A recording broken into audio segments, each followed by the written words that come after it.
सबसे पहले good morning और बहुत बहुत स्वागत है आपका सीएनबीसी बाजार पर। एंड सबसे पहले तो वहीं से चर्चा की शुरुआत करते हैं। एक इंटरेस्टिंग नंबर्स फिर से एक बार आते हुए हमने देखे हैं, तो कैसे सपोर्ट आता हुआ दिखा, उसके साथ हम चर्चा की शुरुआत करें। कैसा रहा अगस्त मंथ का सेल्स का जो नंबर हम देख रहे हैं, उसके ऊपर आपके पहले तो कमेंट्स। जी देखिए, सबसे पहले तो मैं सितंबर महीने के आंकड़ों से आपको को बता देता हूं कि सितंबर के महीने में जो होल सेल हुआ है वो 3,63,733 गाड़ी का हुआ है। ये करीब 2.4% ज्यादा है पिछले साल से। अभी तक का सबसे किसी भी महीने का सबसे ज्यादा सेल सितंबर के महीने में हुआ है। कोई भी साल ले लें, कोई भी महीना ले लें, हमारे पैसेंजर व्हीकल की हमारे मुल्क की तारीख में क्वार्टर टू का जो इंडस्ट्री का सेल है उसने भी 10 लाख, उसमें 10,76,000 गाड़ियां फरोख्त हुई हैं। ये भी सबसे बुलंद तरीन आंकड़े हैं कि कोई भी क्वार्टर के लिए। और H1 में जहां पे जो पहले 6 महीने हैं रवा माली साल 23-24 के, उसमें 20,70 लाख गाड़ियां फरोख्त हुई हैं। ये भी आज तक के सबसे बुलंद तरीन सतह है।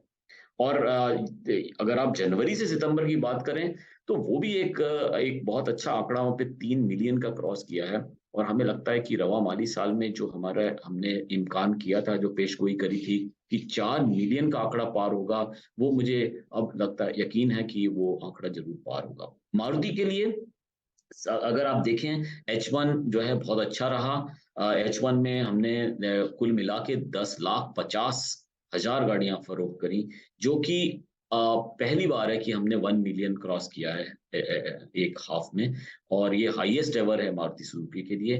क्वार्टर के लिहाज से भी सबसे ज्यादा सेल हुआ है। 4,59,000 का गाड़ियां फरोख्त हुई है मारुति में। और H1 में जो हमारी ग्रोथ है, जो शरे नमू है, वो 10% है। कंपटीशन की 5% है। इसका मतलब कि मारुति की जो ग्रोथ हुई है वो दोगुना हुई है कंपटीशन के मुकाबले। और यही वजह है कि बाजार में हिस्सेदारी H1 में मारुति सुजुकी की 1.4% ऊपर होके अब 42.4% के लगभग हो गई है। अच्छा महीना रहा है और अच्छा हाफ रहा है। और हमें उम्मीद है कि जो बचा हुआ साल है, बकाए साल में भी हम ऐसे ही इंडस्ट्री के लिए अच्छा होगा। ठीक है सर, लेकिन मैंने देखा इस बार डिमांड में एक्सपोर्ट में भी इजाफा हुआ है, बढ़ोतरी वहाँ पर भी हुई है। डोमेस्टिक सेल भी देखें तो ये भी बढ़ रहा है, ऊपर से फेस्टिव सीजन भी आ रहा है, मतलब डिमांड तो बढ़ ही रहा है। अब प्रोडक्शन के हिसाब से कैसे हमने इसको कॉप अप किया है, उसके ऊपर ज़रा आपकी तरफ से कमेंट्स। जी, तो इसके लिए बहुत ज़रूरी था कि हम अपना जो सप्लाई है उसको बेहतर कर सकें। और यही हुआ। अगर आप देखें कि जुलाई तक के महीने में सेमीकंडक्टर के हवाले से हमारे जो सप्लाई है वो मुतासिर हुई थी। लेकिन उसके बाद जुलाई, अगस्त, सितंबर उसमें अच्छी सप्लाई हुई, खासकर उन मॉडल्स में जहाँ पे हमारी एक लंबी कतार थी और जहाँ वेटिंग पीरियड बहुत लंबा था। और ये भी एक बहुत बड़ी बुनियादी वजह है जो क्वार्टर के जो नंबर्स आए हैं और जो हासिल किए हैं, जो बुलंद तरीन सतह मारुति सुजुकी ने हासिल की, उसकी उसकी ये वजह भी बहुत है कि सप्लाई बेहतर हुई है।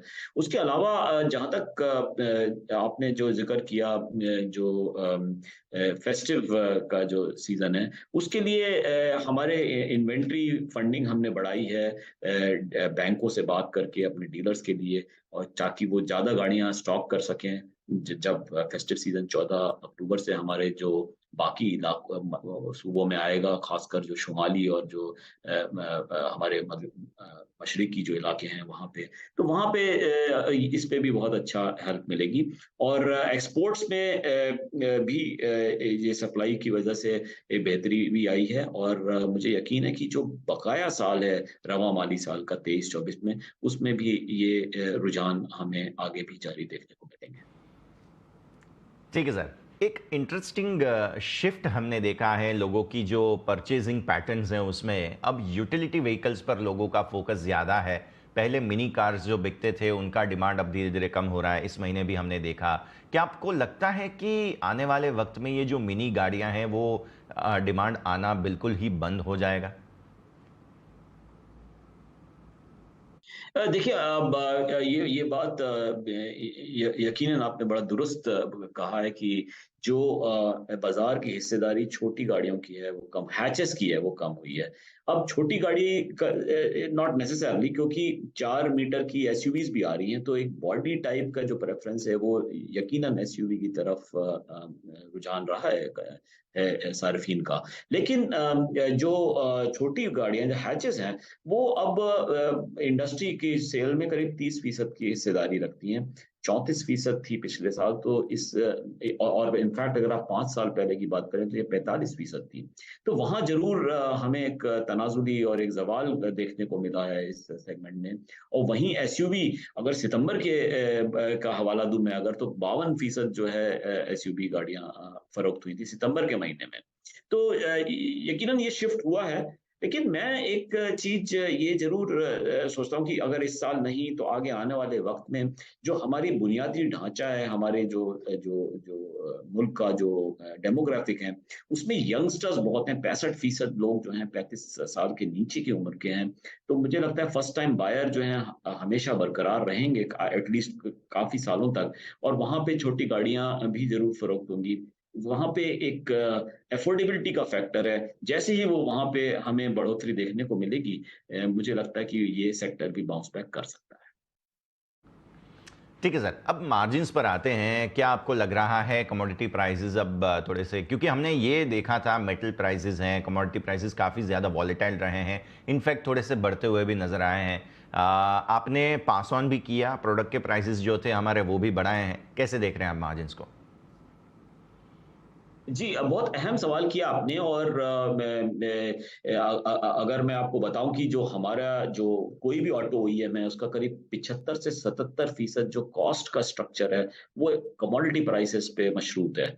और कमोडिटी प्राइसेज़ हाल-फिलहाल में तो स्टेबल रही हैं, लेकिन अगर आप उसका मुवाज़ना 3 साल कब्ल से करें तो यकीनन अभी भी बहुत हाई हैं। मैं आपको मिसाल देता हूँ, जैसे कॉपर है, $5200 पे था 3 साल पहले, ये $10,400 तक गया, आज $8,400 पे है। लेकिन $8,400 का मुवाज़ना अगर आप $5,200 से करें तो काफ़ी ज़्यादा है। वही हाल एल्यूमीनियम का है जो 4,000 तक गया था, अभी ढाई 2600-2700 पे है, लेकिन 3 साल पहले $1,500 पे था। स्टील की जो प्राइसेज़ हैं, जो पहले ₹38 किलो के हिसाब से थी, वो 84-82 तक गई, लेकिन अभी 64-65 हैं। तो बिल्कुल आपने दुरुस्त फरमाया कि ये जो कॉस्ट है, स्ट्रक्चर अभी बड़ा हाई है और सारी की सारी जो कॉस्ट है, वो हमने पूरी पास ऑन नहीं करी है पिछले 3 सालों में। तो कॉस्ट प्रेशर तो है, लेकिन हम उस पे एक बारीकी नज़र बनाए हुए हैं हमेशा की तरह और उस पे हम फैसला अभी हमने कोई हतमी और कोई फाइनल जो डिसीजन है, वो हमने अभी नहीं किया है। लेकिन हम उस पे हमारी नज़र इस कॉस्ट स्ट्रक्चर पे है और जल्द ही हम उस पे फैसला करेंगे और उसकी इत्तला आपको फराहम करेंगे। ठीक है सर, एक आखिरी सवाल आपको मैं सेफ्टी के ऊपर पूछूंगा, क्योंकि अब फोकस बढ़ रहा है। अब भारत एनकैप भी हमने हाल ही में अनाउंस होता हुआ देखा था। गडकरी साहब भी कह रहे थे कि अब 6 एयरबैग जो हैं वो कंपलसरी नहीं होंगे, अब गाड़ियों बनाने वाली जो कंपनियां हैं उनके ऊपर फोकस रहेगा। आप कैसे देख रहे हैं जो भारत एनकैप अब आया है भारत में, उससे क्या फ़र्क आता हुआ आपको देखने मिलेगा सर? यकीनन सेफ्टी ये जो है वो बहुत अहम है और कंज्यूमर्स जो हैं जो सार्फिन अपनी जो गाड़ियां जो पसंदीदा जो उनकी गाड़ियां हैं उसको लेते समय सेफ्टी का जो फैक्टर है उसको उसको बहुत नज़दीकी से देखते हैं तो इस लिहाज से बहुत ज़रूरी है सेफ्टी और मारुति सुजुकी ने हमेशा जो भी नॉर्म्स हैं उसके हिसाब से गाड़ियां बनाई हैं सेफ गाड़ियां हैं हमारी हर नज़र से और जहाँ तक ये बी एन कैप का सवाल है जो आपने अभी जिसका ज़िक्र किया, हमने तो उसका इस्तेमाल किया है और हमें लगता है कि ये सार्फिन के लिए बहुत अच्छा रहेगा so that they can make informed choices. उनको एक रेटिंग पता रहेगी गाड़ियों की और वो उसी के हिसाब से अपनी जो है चॉइस कर सकेंगे। ठीक है शशांक जी, बहुत बहुत शुक्रिया आपका हमारे साथ जुड़ने के लिए, और फिर से एक बार आपको बधाइयाँ 10 लाख गाड़ियों का जो एक लैंडमार्क था वो आपने पास किया उसके लिए। Thank you. तो आपने बात